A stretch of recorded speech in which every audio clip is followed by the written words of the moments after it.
Hello dears, നമ്മളിപ്പോൾ നമ്മുടെ annual എക്സാമിൻ്റെ തയ്യാറെടുപ്പിലാണല്ലേ. നമ്മളെ മുന്നിൽ വളരെ കുറച്ച് സമയം മാത്രമേ ഉള്ളൂ. പക്ഷെ പഠിക്കാനാണെങ്കിൽ ഒരുപാടുണ്ട് താനും. പക്ഷേ ഈ സമയത്ത് നമ്മൾ നേരിടുന്ന ഏറ്റവും വലിയൊരു പ്രശ്നമാണ് പഠിച്ചതെല്ലാം മറന്നു പോകുക എന്നുള്ളത്. അതിനുവേണ്ടി നമ്മൾ ചെയ്യേണ്ട ഏറ്റവും വലിയ കാര്യം എന്ന് പറയുന്നത് നമ്മുടെ രീതികളെല്ലാം ഒന്ന് മാറ്റുക. ആദ്യം നമ്മൾ ചെയ്യേണ്ട കാര്യം കറക്റ്റായിട്ടുള്ള ഒരു സ്റ്റഡി പ്ലാൻ വേണം.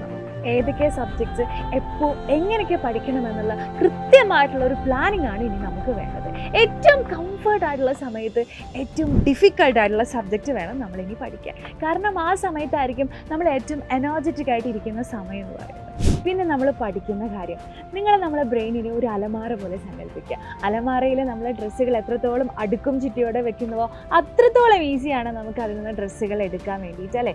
അതുപോലെയാണ് നമ്മൾ പഠിക്കുന്ന കാര്യവും. നമ്മൾ അടുക്കും ചിട്ടയോടുകൂടെ പഠിച്ചു കഴിഞ്ഞാൽ കാര്യങ്ങൾ ഓർത്തെടുക്കാനും കൈകാര്യം ചെയ്യാനൊക്കെ വളരെ ഈസിയാണ്. പിന്നെ നമുക്കറിയാം മാത്സിലൊക്കെ കുറേ ഇക്വേഷൻസ് ഉണ്ട്, അല്ലേ? ഫിസിക്സിലും കെമിസ്ട്രിയിലും ഒക്കെ അതുപോലെ തന്നെ. ഇതൊക്കെ പഠിച്ചു വെക്കാൻ നമുക്ക് ഭയങ്കര ബുദ്ധിമുട്ടായിരിക്കും. അതേപോലെ തന്നെ ഹിസ്റ്ററിയിലാണെങ്കിലോ കുറേ വർഷങ്ങൾ, അല്ലേ? എല്ലാം കൂടെ എങ്ങനെ നമ്മൾ പഠിച്ചു വെക്കും? അപ്പോൾ മക്കളെ, നമ്മൾ ചെയ്യേണ്ട കാര്യം എന്താണെന്നറിയോ? നമുക്ക് മാർക്കറ്റിലൊക്കെ സ്റ്റിക്കി നോട്ട്സ് വാങ്ങിക്കാൻ കിട്ടും. നമ്മളത് വാങ്ങിച്ചിട്ട് ഇതെല്ലാം നമ്മളിങ്ങനെ എഴുതി വെക്കുക. കളർ പെന്നൊക്കെ യൂസ് ചെയ്യുകയാണെങ്കിൽ കുറച്ചുകൂടെ അടിപൊളിയായിരിക്കും. അപ്പോൾ നമ്മളിങ്ങനെ ഡെഡിക്കേറ്റഡ് ആയിട്ട് എഴുതുകയൊക്കെ ചെയ്യുമ്പോൾ ഓട്ടോമാറ്റിക്കായിട്ട് നമ്മളത് വായിക്കും, നമ്മുടെ ബ്രെയിൻ അത് വീണ്ടും ക്യാച്ച് ചെയ്യും. പിന്നെ അതേപോലെ നമ്മൾ ചെയ്യേണ്ട കാര്യം, ഈ സ്റ്റിക്കി നോട്ട്സ് ഒക്കെ എടുത്തിട്ട് നമ്മളെപ്പോഴും കടന്നു പോകുന്ന സ്ഥലങ്ങളുണ്ടല്ലോ, അവിടേക്ക് ഈ ചുമരിലൊക്കെ ഇത് ഒട്ടിച്ച് വെക്കുക. അപ്പോൾ പാസ് ചെയ്യുന്ന സമയത്തൊക്കെ നമ്മൾ ഓട്ടോമാറ്റിക്കായിട്ട് വായിച്ചോളും, ഓട്ടോമാറ്റിക്കായിട്ട് നമ്മുടെ ബ്രെയിൻ അതൊക്കെ ക്യാച്ച് ചെയ്യും, ഓട്ടോമാറ്റിക്കായിട്ട് നമ്മളതൊക്കെ പഠിച്ചു വെക്കുകയും ചെയ്യും. പിന്നെ നമ്മൾ സോഷ്യൽ അതുപോലെ ലാംഗ്വേജ് സബ്ജക്ട്സിലൊക്കെ നേരിടുന്ന ഒരു പ്രശ്നമാണ് വലിയ എസ്സേസ്, അല്ലേ? അത് പഠിച്ചു വെക്കാൻ വളരെ ബുദ്ധിമുട്ടാണ്. അപ്പോൾ നമ്മൾ എന്ത് ചെയ്യണടാ,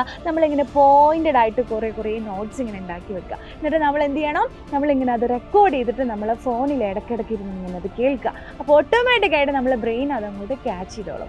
എന്നിട്ട് നമ്മൾ ചെയ്യേണ്ട കാര്യം എന്ന് പറയുന്നത് ഇടയ്ക്കിടയ്ക്ക് കണ്ണാടിൻ്റെ മുന്നിൽ പോയിട്ട് നമ്മളോട് തന്നെ ഈ പഠിച്ച കാര്യങ്ങൾ ഇങ്ങനെ പറയുക. അതേപോലെ നമ്മൾ അമ്മ, അല്ലേ, നമ്മൾ പെറ്റ്സൊക്കെ ഉണ്ടാവല്ലോ വീട്ടിൽ, അവരോടൊക്കെ ഇടയ്ക്കിടയ്ക്ക് നമ്മൾ ടീച്ചറാണെന്നുള്ള രീതിയിലൊക്കെ വെറുതെ അവരോടൊക്കെ പോയിട്ട് ഇതിങ്ങനെ ക്ലാസ് എടുത്ത് കൊടുക്കുക. അവർ തിരിച്ചൊന്നും പറയില്ലല്ലോ. അപ്പോൾ എന്ത് ചെയ്യും, ഓട്ടോമാറ്റിക്കായിട്ട് നമുക്ക് എന്ത് ചെയ്യും, കാര്യങ്ങളൊക്കെ അങ്ങോട്ട് കിട്ടും. പിന്നെ പഠിക്കുന്ന സമയത്ത് എന്തെങ്കിലും ഡൗട്ട് വന്നു കഴിഞ്ഞാൽ നമുക്കിപ്പോൾ ഒരുപാട് റിസോഴ്സസ് അവൈലബിൾ ആണ്, അല്ലേ? ഗൂഗിളിൽ നോക്കാം, അല്ലേ? സൈലത്തിന് തന്നെ ഒരുപാട് ഓൺലൈൻ ക്ലാസ്സസ് ഒക്കെ അവൈലബിൾ ആണ്. അപ്പോൾ ഇതൊക്കെ നോക്കുന്ന സമയത്ത്, അല്ലേ, വീഡിയോസൊക്കെ കാണുന്ന സമയത്ത് താഴെ ഇങ്ങനെ നോട്ടിഫിക്കേഷൻസ് വരും, നമ്മൾ ഓട്ടോമാറ്റിക്കായിട്ട് അതിൽ പോകും. പക്ഷെ ഓർമ്മിച്ച് വെക്കേണ്ട കാര്യം എന്ന് പറയുന്നത് സമയമില്ല, അല്ലേ? പഠിക്കാൻ ഒരുപാടുണ്ട് താനും. അപ്പോൾ സ്വയം എന്ത് ചെയ്യുക, നമ്മളുടെ മൊബൈൽ യൂസേജ് ഒക്കെ കൺട്രോൾ ചെയ്ത് വെക്കുക.